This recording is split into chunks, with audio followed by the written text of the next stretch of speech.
آتا ہے میرے پاس سانون یا اور باب ہے تفعیل، غیر صحیح فعل ہے، معطل ہے اور معطل میں پھر فردر معطل اللام یعنی ناقص، اور ناقص میں پھر ناقص یائی۔ تو اب اسے باب تفعیل میں جب ہم مادے کو پھینکیں گے تو باب تفعیل کا ماضی مضارع وہ ہوتا ہے آپ کا جی فعل یفعل۔ جی فا لام کی جگہ پر میں جب مادہ پھینکوں گا تو یہ بن جائے گا آپ کا ثنیا یثنیو۔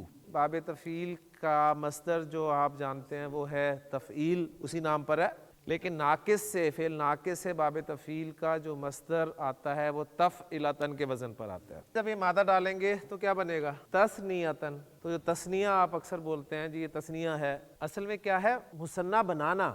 ثنیٰ یا یثنیو، تثنیتن کے معنی ہوں گے مثنیٰ بنانا۔ اس سے پھر جو اسم المفعول بنے گا آپ کا وہ بنے گا مثنیٰ۔ تو مثنیٰ اسم المفعول ہے یعنی تثنیہ بنایا ہوا، جسے تثنیہ بنا دیا گیا ہو، اصل یہ مثنیٰ ہے۔ تثنیہ تو مثنیٰ بنانے کے عمل کو کہتے ہیں، تو یہ اصل میں تثنیتن مثنیٰ بنانا ہے۔ تو یہ ثنیٰ یا یثنیو پر جب ناقص کے قواعد اپلائی ہوں گے تو یہ کیا ہو جائے گا جی؟ یہاں پر کھڑی زبر آ جائے گی یعنی الف مکسورہ ثنیٰ، اور یہاں پر پیش پیچھے زیر تو یا ساکن ہو جائے گی یثنی، ثنیٰ یثنی۔ اچھا اب ہم نے فعل امر بنانا ہے کہ تو مثنیٰ بنا، تو پہلا صیغہ جو ہوگا وہ ہم لیتے ہیں تثنی۔ ہاں جی پہلا سٹیپ اپلائی کریں، مضارع کو کریں اخف فعل ناقص کو جب اخف کیا جاتا ہے تو حرف علت ڈراپ ہو جاتا ہے، تو پیچھے کیا بچا؟ تثنی۔ دوسرا سٹیپ علامت مضارع ہٹائیں، ثنی پڑھا جا رہا ہے لہٰذا آپ کا فعل امر تیار ہے، اور یہی لفظ آپ کی